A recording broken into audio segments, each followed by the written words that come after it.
औज़ुबिल्लाहि मिनश्शैतानिर्रजीम बिस्मिल्लाहिर्रहमानिर्रहीम अस्सलामु अलैकुम वरहमतुल्लाहि वबरकातुहू। सूरह अनकबूत है मेरे सामने और सूरह अनकबूत की आयत नंबर 25, पारा नंबर 20 और रुकू नंबर 15 है। इब्राहीम अलैहिस्सलाम का वाक़या बयान हो रहा है, वाक़या चल रहा है और इब्राहीम अलैहिस्सलाम का आग में डालने का वाक़या अल्लाह तबारक व तआला ने यहाँ जिक्र फरमाया और फरमाया कि आग इब्राहीम अलैहिस्सलाम के लिए, हमने इब्राहीम अलैहिस्सलाम को आग से निजात दी और इसमें ईमान वालों के लिए निशानियाँ हैं। अब देखते हैं कि आयत नंबर 25 में अल्लाह तबारक व तआला क्या फरमा रहे हैं। वक़ाल इन्नमा मत्तहज़्तुम मिन दूनिल्लाहि अवसानन। इब्राहीम अलैहिस्सलाम अपनी कौम से कह रहे हैं, इब्राहीम अलैहिस्सलाम ने अपनी कौम से कहा इन्नमा तहज़्तुम मिन दूनिल्लाहि अवसानन, जिनको अल्लाह के अलावा जिन बुतों को तुम माबूद समझ बैठे हो या जिनकी परस्तश और इबादत कर रहे हो और अपने लिए नजात दहिंदा समझ रहे हो इनको, तो ये तुम्हारे लिए कोई नफ़े और नुकसान का बाइस नहीं है। मवद्दा तुम बैनकुम फिल हयात दुनिया, ये अगर तुम इनको मोहब्बत और उल्फत से पेश आ रहे हो और इनकी पूजा पाठ कर रहे हो और एक दूसरे से बंधे हुए हो इनकी वजह से, ज़ाहिर है एक उनका एक सिलसिला था जो कि बुतों की परस्तश और पूजा का सिलसिला था और उसकी वजह से वो एक दूसरे से के साथ लिंक में और मजबूती में थे, एक दूसरे के माबूदों की भी एहतराम और इज़्ज़त करते थे और इस तरह के सारे निज़ाम उनके चल रहे थे। एक दूसरे के माबूद की इज़्ज़त और रिस्पेक्ट करता, दूसरा दूसरे की माबूद की, थे सारे बुत और थे सारे बेज़रर और बेमकसद, कोई उसमें मकसद की बात ही नहीं थी। फरमाया कि ये दुनिया में, सिर्फ दुनियावी ज़िंदगी में तुम्हारे लिए खुशनुदी और मोहब्बत का और भाईचारे का सबब बन रहे हैं और क़यामत के दिन तुम्हारे लिए कोई काम नहीं आएगा इनमें से। ये इब्राहीम अलैहिस्सलाम ने अपनी कौम से कहा। फरमाया कि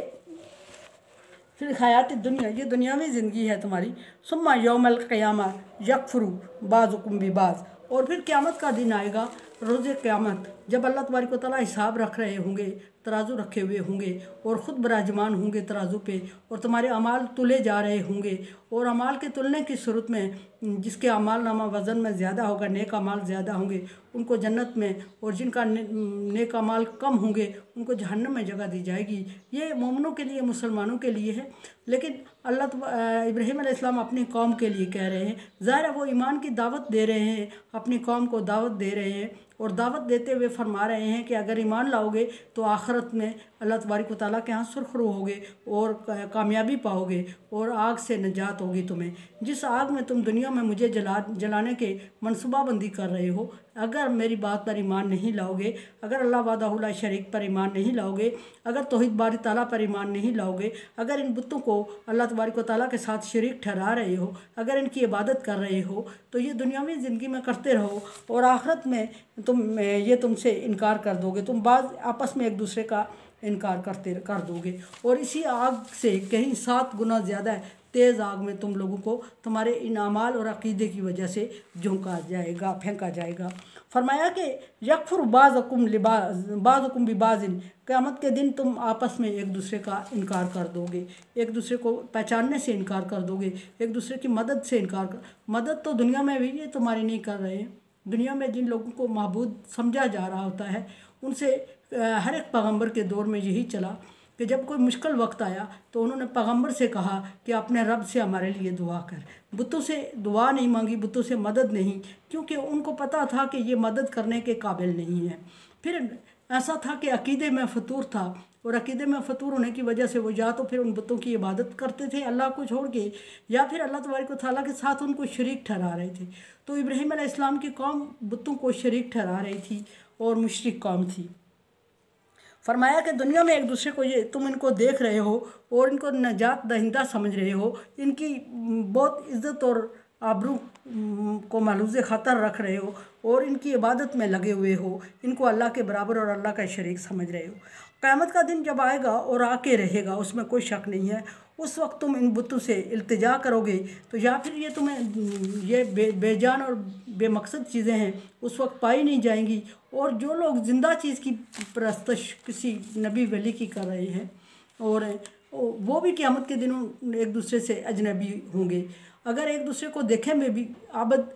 उम्मीद लगा के अपने माबूदों को देखेंगे और महबूद जान बचा के निकल जाएंगे। और जब वो दोनों का आमना सामना होगा, कभी पहली बात यह कि आमना सामना होने ही नहीं पाएगा, वो एक दूसरे से भाग रहे होंगे। लेकिन कभी आमना सामना हो जाएगा तो आबद इल्तिजा करेगा अपने महबूद से कि हमने आपकी इबादत की थी दुनिया में, अब हमें इस अज़ाब से बचा दे। तो माबूद कहेंगे हमने तुम्हें नहीं कहा था तुम हमारी इबादत करो, तुम्हारा अपना किया अपना फेल है, तुम अपने के अंजाम पाओ और हम अपनी मुश्किल में हैं। फरमाया कि तुम यहाँ दूसरी बात चल गई है। फरमाया कि यकफुर बाज़ुकुम लिबाज़, आपस में एक दूसरे का तुम इनकार करोगे, वयल अनु बाज़ुकुम लिबाज़, और एक दूसरे को लान तान करते रहोगे। लान तान का मतलब ये कि आबिद महबूदों को कहेंगे कि बर्बादी हो इनके लिए, हम पूरी ज़िंदगी इनकी पूजा पाठ करते रहे और आज इन्होंने हमें मायूस किया और हमारी बात नहीं मान रहे हैं, हमारे आज़ाब में कमी नहीं करवा रहे हैं, छुटकारा नहीं दिलवा रहे हैं। महबूद अब्दों से कहेंगे बर्बादी है इनके लिए, हमारी इबादत हमारे किए बगैर कहे बगैर किए करते रहे और पूजा पाठ में लगे रहे और आज हम अपनी मुश्किल में पड़े हुए हैं, मारा मारा फिर रहे हैं, हमारे पास खुद कमी है, हमने इन्हें कहा तो नहीं था, हमने इन्हें दावत नहीं दी थी, लेकिन आज इन्होंने हमारी दुनिया को मुश्किल, हमारी ज़िंदगी को मुश्किल बनाया हुआ है, हम अपनी मुश्किलात में पड़े हुए और ये ऊपर से हमें पागलपन करके हमारे साथ उम्मीदें लगाए हुए रहे हैं और आज हमारा पीछा कर रहे हैं और वो पीछा छुड़ाने की कोशिश करेंगे माबूद, लेकिन आबिद पीछा नहीं छोड़ेंगे। बाज़ आयत में ऐसे भी आया है कि जब वो अल्लाह तबारक व तआला के सामने एक दूसरे को देखेंगे तो फ़ौरन कह देंगे या अल्लाह, इन्होंने हमारा हम इनकी वजह से हम बर्बाद हुए, हम इनकी इबादत में लगे हुए थे, इन्होंने हमारी बर्बादी का सबब बने, तो इनको दोहरा अज़ाब दे दे। अल्लाह तबारक व तआला फरमाएगा कोई किसी का अमाल का ज़िम्मेदार नहीं है। अल्लाह ला ताज़िर वाज़िरतु विज़रा उख़रा, ख़बरदार कोई एक दूसरे के अमाल का ज़िम्मेदार नहीं है। फिर दूसरी जगह अल्लाह तबारक व तआला ने फरमाया कि उसको जवाब आएगा कि तुम्हें अक्ल नहीं दी थी, शऊर नहीं दिया था, या तुम्हें इन लोगों ने ज़बरदस्ती पकड़ के अपनी इबादत में लगाया हुआ था, ऐसा करके उनको इनकार कर दिया जाएगा। फरमाया कि इनकार करोगे लानत होगी, एक दूसरे पर लानत करते रहोगे। मा वाकुम नार,